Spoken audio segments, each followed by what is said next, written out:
Всем привет! Я сегодня хочу поднять самую острую тему и поговорить с вами о том, как же выбрать шнур для макраме. Просто вопрос века. Если вы не хотите меня слушать, то я написала замечательную статью на Яндекс.Дзен. Ссылка будет под видео. Вы можете перейти по ссылке и почитать это просто, если не хочется смотреть видео. Но для тех, кто решил все-таки досмотреть, для тех храбрецов, я сейчас вам все точно, быстро и доступно объясню, чтобы вы раз и навсегда уяснили, что, для чего и почему. Начнем с чего? С того, что чаще всего используется для плетения именно макраме. Смотрите, что это. На моем курсе по макраме я это всем сразу проговариваю. Вот у меня такая табличка. Здесь написано хлопковый шнур, хлопковый шпагат и крученая веревка. Вот эти вот три ниточки, они самые у нас основные, из которых мы будем плести. Но есть еще и дополнительные какие-либо. И вообще плести, конечно, можно из всего что угодно. Но я вот рекомендую плести из вот этих вот трех. В чем их разновидность? Сейчас поясню. Первый — это у нас хлопковый шнур. Вот такой вот. То есть это вязаная такая шнуровка. Он имеет различный диаметр.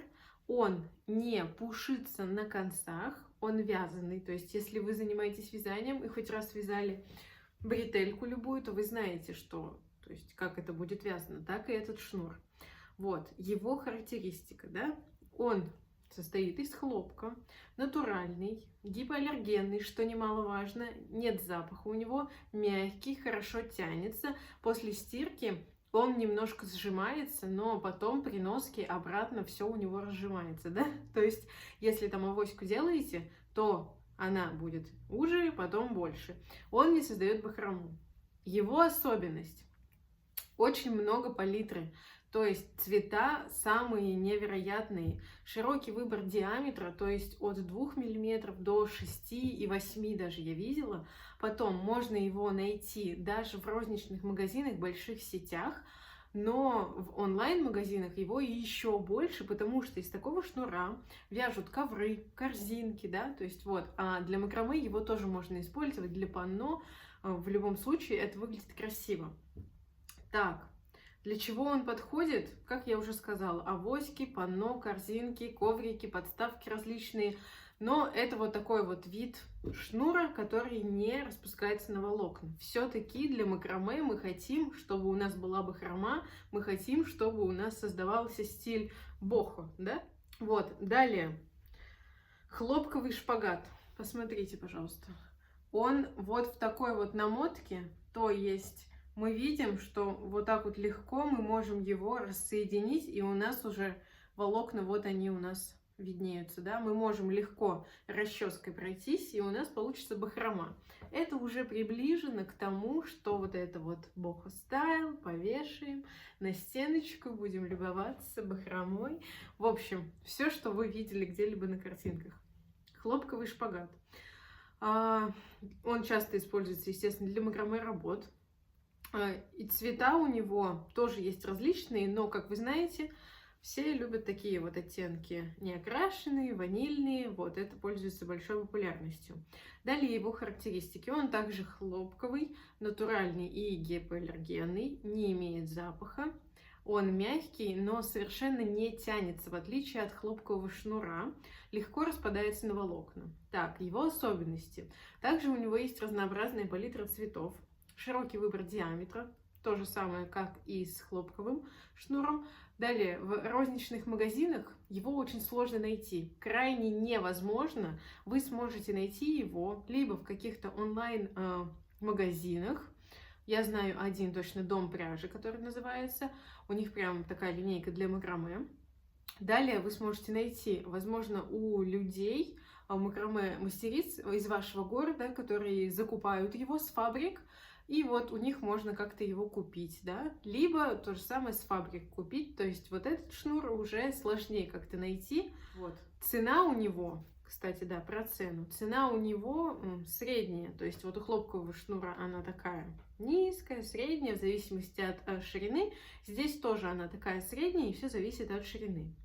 Так, подходит для изделия каких? Для панно, естественно, потому что у вас будет вот эта вот бахрома, абажуры, салфетки, скатерти, украшения для зеркал, для одежды, для фоторам. Все мастер-классы, которые вы у меня можете найти, у меня всегда, я говорю, из чего я делаю, но также я проговариваю, что вы можете сделать и из хлопкового шнура, и из хлопкового шпагата, либо из чего-либо еще. Далее, смотрите, у нас идет вот такая крученая веревка. Она чем характерна и вообще что в ней такого? Она намотана как шпагат такой, видите? И она вот прям фактурная, прям вот хочется из нее плести, прям ложится она в макраме изделие любое, но самое страшное, ее очень сложно найти. Ее крайне вообще сложно найти в рознице, это точно. В оптовых с фабрик, например, я нашла единственную фабрику, и пока что я покупаю ее у тех, кто вот оптовиков, да, каких-то макраме мастера из моего города, Санкт-Петербурга, и я покупаю именно у них, потому что я пока что не набирала много заказов по этой веревке, и пока что еще мало кто плетет. Характеристики веревки, то есть она трехпрядная, и бывает любого диаметра также. Она натуральная, гипоаллергенная, не имеет запаха, прочная, прям из нее делают качели, гамаки, все что угодно. Фактурная, создает бахрому на концах. Бахрома еще такая интересная, потому что от вот этих трех прядей расходится и получается волнистая. Вот, также она еще очень тяжелая, да, она самая тяжелая веревка из всех. Так, особенности. Очень узкая палитра цветов, потому что, вот я говорю, в России я нашла только одну фабрику, которая занимается, но делают они цвет вот только вот такой, не окрашенный. Потом, небольшой выбор диаметра, ну небольшой это так, от 3 там, до 6 точно можно найти, может быть 8. В рознице не представлено и покупаются только вот с фабрик. Цена высокая, естественно, на нее, потому что так вот сложно ее найти. Еще вы можете, конечно, попробовать заказать с Алиэкспресса, но я не знаю, я не заказывала, только видела, да, еще не тестировала никак. Далее, о чем мне бы хотелось сказать. Вот я определила для вас 3 главные, да, веревки, нитки, шнура. Хлопковый шнур, хлопковый шпагат и крученая веревка. Это 3 столба, на которых плетется макраме, я уверена. Вот, если вы научитесь различать их, то вы уже точно макраме-любитель, вы уже на среднем уровне. Далее я бы хотела еще вам рассказать про то, из чего можно еще плести и изготавливать любые изделия. Вот у меня есть трикотажная пряжа. Наверное, вы уже слышали, из нее плетут из сумки, точнее вяжут ковры, я не знаю, все что угодно я из нее делаю, по-моему, я тоже занималась ей, но она мне перестала нравиться. Для макраме она, естественно, не подходит, она слишком тянется, и узлы получаются, ну, на разных уровнях, смотря как вы оттянули. Но трикотажная пряжа представлена у нас во многих магазинах, да, вязаных именно магазинах, и мы ее можем легко купить. Это, конечно, уже на ваш вкус, если там сумки какие-то, авоськи, можно попробовать, но плести панно, абажуры не рекомендую. Помимо хлопкового шнура, так как он натуральный, гипоаллергенный, подходит там для детских комнат и всего остального, также еще существуют же ведь и полиэфирные шнуры, то есть синтетические. Они точно так же заказываются с фабрик, имеют различные диаметры, также их можно заказать там с сердечником, без сердечника.